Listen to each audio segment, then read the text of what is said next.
Poprosím zhromaždenie, aby povstalo k čítaniu verša. Budem čítať z knihy Jób, 42. kapitoly, 5. verš. Doteraz som bol iba počul o tebe, ale teraz ťa vidí moje oko.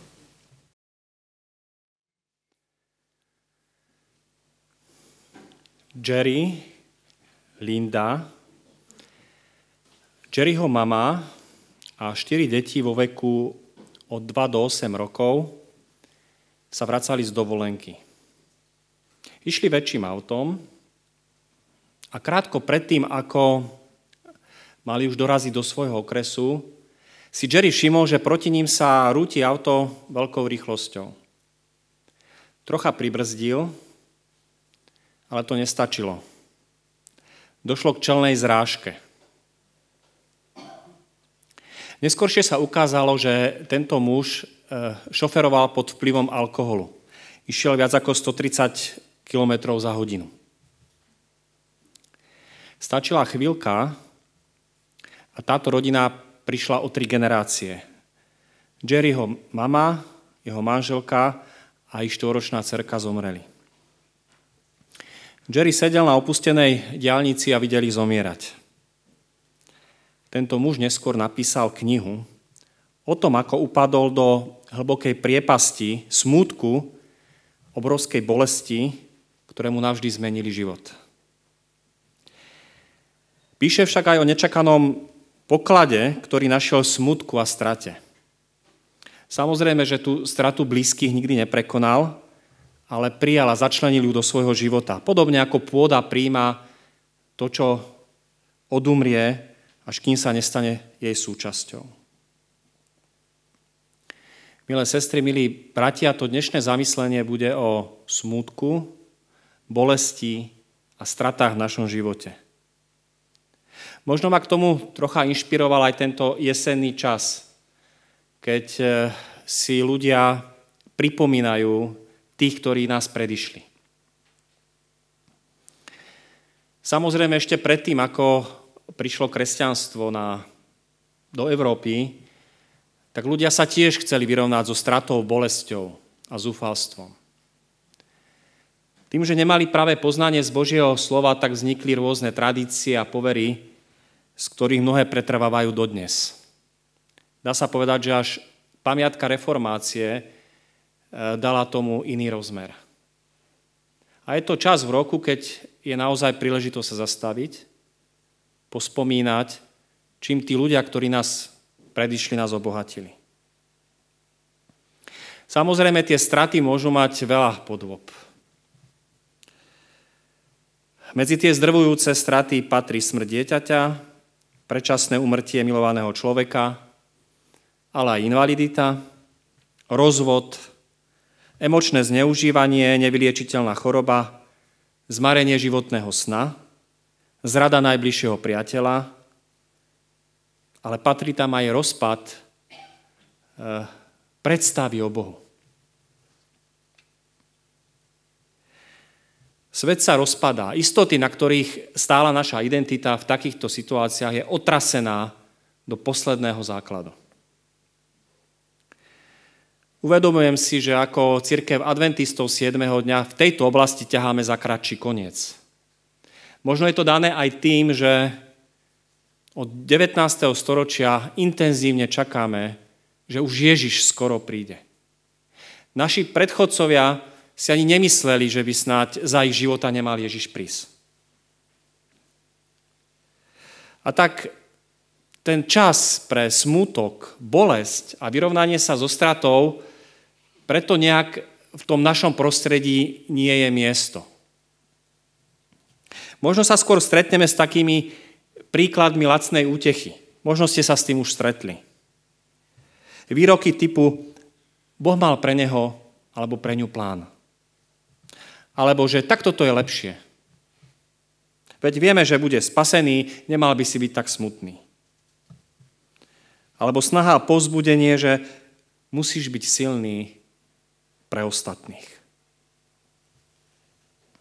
Vy, ktorí ste niečo podobné prežili, tak určite viete, o čom teraz práve hovorím. A pritom samotná Biblia, Božie slovo, je približne 25% obsahu venovaná práve stratám, bolesti a smútku. Bolo naozaj ťažké vybrať príbeh pre túto príležitosť, pretože tých príbehov je veľké množstvo. Ale nakoniec som sa rozhodol pre príbeh o Jozefovi a jeho bratoch. Pokiaľ chcete sledovať ten príbeh v Božom slove, je to 1. Mojžišova 34. kapitola. A tam prečítam niekoľko textov, aby nám naskočili súvislosti z tohto príbehu, ktorý zrejme všetci poznáme. Izrael miloval Jozefa viac než ostatných synov. Narodil sa mu totiž v starobe a Jakob mu dal ušiť pestré šaty.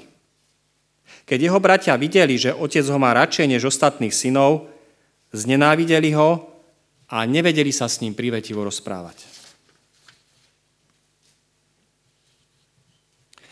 Pri najbližšej príležitosti Júda povedal bratom: Čo budeme mať z toho, že brata zabijeme a zatajíme jeho krv?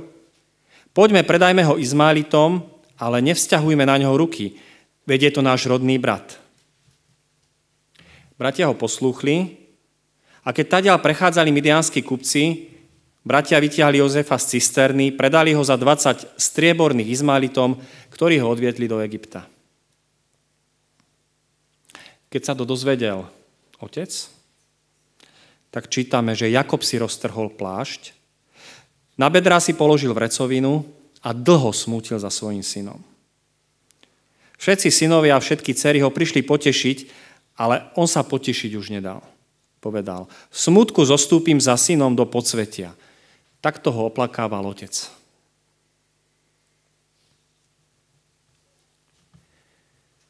Na Jakoba to už bolo moc.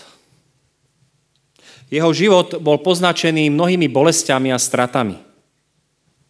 Stratil svoj domov, keď pre svoju nerozvážnosť musel utekať pred rozhnevaným bratom Ezavom. V Lábanovom dome zažil jednu krivdu za druhom. A po zmierení s Ezavom, po rokoch, žil v strachu, potom ako jeho synovia, dvaja najstarší synovia, vyvraždili mesto Sichem podlým spôsobom. Inými slovami, v tomto príbehu sa pokazilo všetko, čo sa dalo. Jozef prišiel o slobodu, stal sa otrokom, zajatcom. Jozefovi bratia tiež stratili pokoj. Museli začať žiť s výčitkami svedomia, čo urobili. A Jakob stratil svojho najmilovanejšieho syna Jozefa. Skúsme si teraz predstaviť tento prototyp, alebo tento príbeh ako prototyp zborového spoločenstva. Aké predstavy máte pri tom, že by ste mali byť súčasť Jakobovej rodiny s takýmito zápletkami a príbehmi a bolestiami? Tá predstava si myslím, že nedesí len mňa, ale asi každého, kto si to len troška predstaví. Ako ľudia s takýmto niečím by sme nechceli mať nič spoločné. A ak sa aj niečo takéto stane, tak sa chceme hneď od toho dištancovať. Nejako to nezvládame.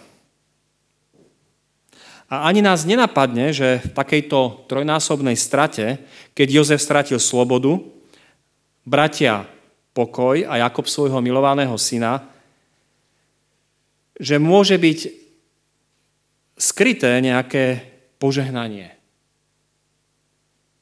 A že to môže byť dokonca aj určitý dar od Boha. Príčinou môžu byť dva dôvody. Ako ľudia, aj keď sme veriaci, sa ťažko vzdávame veci, ktoré chceme mať pevne vo svojich rukách.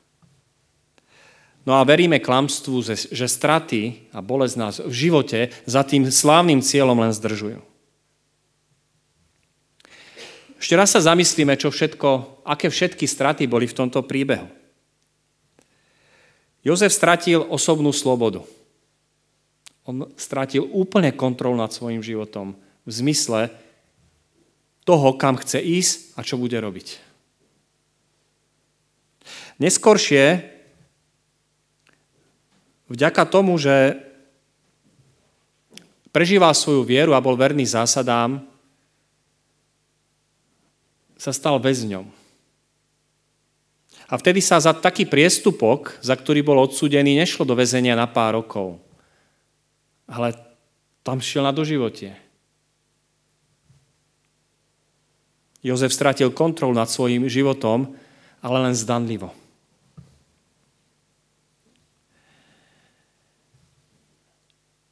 Jozefovi bratia boli v pasci. Nemohli povedať otcovi, čo sa stalo. Proste už mu zaklamali a boli si vedomí, že tento strašný hriech musia prikryť. A museli byť svedkami otcovho smútku a trpkých výčitiek svedomia, možno ťažkých snov. No a Jakob, po všetkých tých stratách, keď bol mladý, ešte bojoval. Dokonca ho vidíme ešte pri potoku Jakob, ako bojoval s Bohom. Ale potom už nevládal. Kapituloval. A naskočil v jeho živote už len dlhodobý smútok. Čo nás Biblia učí, alebo čo nás presnejšie tento príbeh učí o fázach, ako spracovať smútok a straty v našom živote. Prvá fáza je to si tú bolesť začať všímať a nebáť sa ju prežiť. O Jakobovi čítame, že si roztrhol plášť. Mal na sebe šaty, roztrhol si ich na znak smútku a obrovskej bolesti. Bedrá si prepásal vrecovinou. Látkou, ktorá je pichlavá, ktorá je drsná a ktorá je nepohodlná. On tú bolesť prežíval a chcel ju cítiť aj fyzicky. To, čo prežíval emocionálne.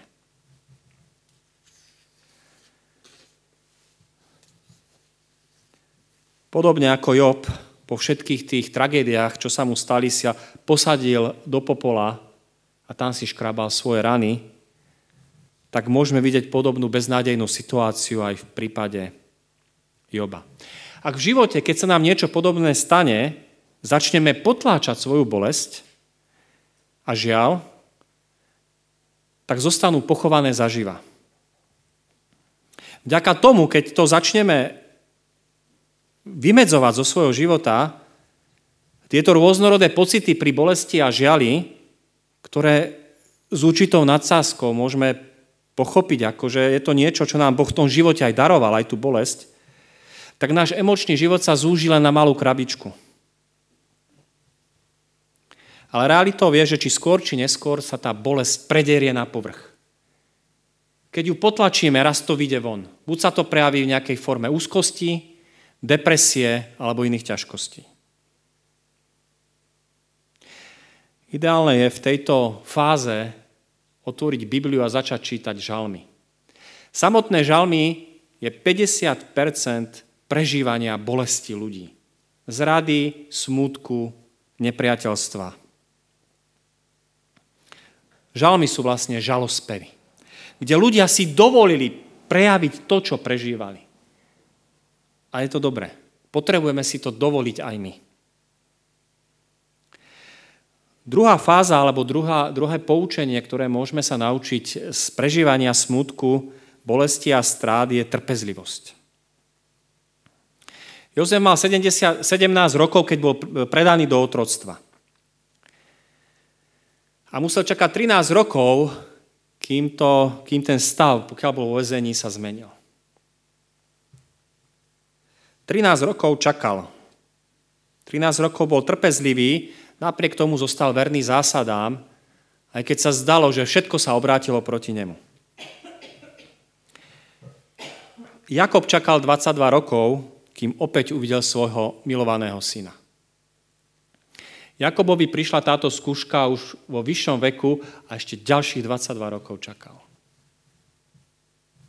Ak v našom živote potom, čo nám bola spáchaná krivda alebo nespravodlivosť, sa pokúsime iba vôľou odpustiť, môže to znamenať, že sme nepochopili to, čo o smutku a stratách hovorí Biblia. Ak chceme zo srdca odpustiť krivde, tak my musíme najskôr cítiť bolesť z toho, čo sa stalo. A musíme dovoliť Bohu, aby nás previedol určitým procesom, určitou dobou smútenia. Až potom na konci tohto procesu prichádza vyslobodenie. Áno, odpustiť niekomu, kto nás zranil, kto nám ukrivdil, je z ľudského hľadiska nemožné. Vyžaduje si to zázrak, ktorý môže darovať iba Boh. Ale ak vydržíme v tomto neistom procese, bez nejakej opory, potom sa v našom srdci po dlhom čase môže zrodiť niečo nové. Môže sa stať, že naše doteraz tvrdé srdce bude o niečo mäkšie. No a po tretie je potrebné, aby sme dovolili, aby sa zo starého zrodilo niečo nové. Možno, že si dobrý v tom, že tú bolesť celkom zvládaš. Možno si aj trpezlivý, že si dal čas, aby tá bolesť sa prejavila v čase. Ale možno sa nevieš vzdať toho starého. Až v tom momente, keď sa rozhodnete s Bohom skončiť, výsledkom môže byť, že sa ocitnete oveľa bližšie k skutočnému Bohu. Aby som to vysvetlil, pravdou totiž je, že my potrebujeme sa vzdať a potrebujeme opustiť tú našu starú predstavu o Bohu, o tom, čo sme si mysleli, o tom, aký je. Smútenie totiž a bolesť má schopnosť a moc odhalovať našu zakorenenú tvrdohlavosť a sebectvo v našich životoch. Má pozvolnú a pozorohodnú moc zhodiť masky, ktoré nosíme na svojich tvárach, ktoré sme si vytvorili, ktoré nám zdanlivo pomáhajú žiť. Až potom môžeme hovoriť, že sa staneme skutočne živí. Až potom môžeme začať opäť vnímať krásu sveta. Až potom odrazu budeme si vedieť oceniť posvetnosť života. Začneme vnímať zmenu ročných období, vietor, padajúce listie. Začneme si všímať vnútornú krásu druhých ľudí. Srdce totiž už nie je len mäkké, ale aj väčšie. Dokáže prežívať hĺbku života, ktorý je skrytý na povrchu. A v tejto poslednej fáze smútenia už nie sme tým, kým sme boli predtým.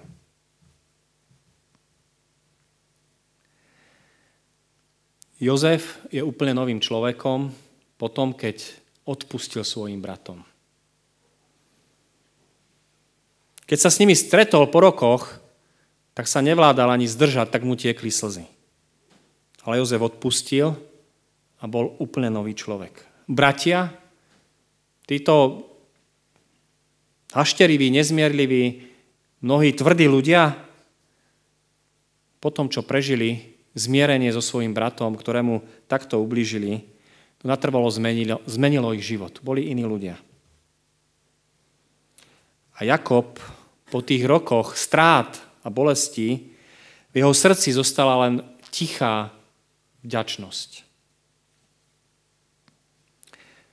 Ukončil by som slovami Joba, ktorý po podobnom procese vyznal svoju vieru takto.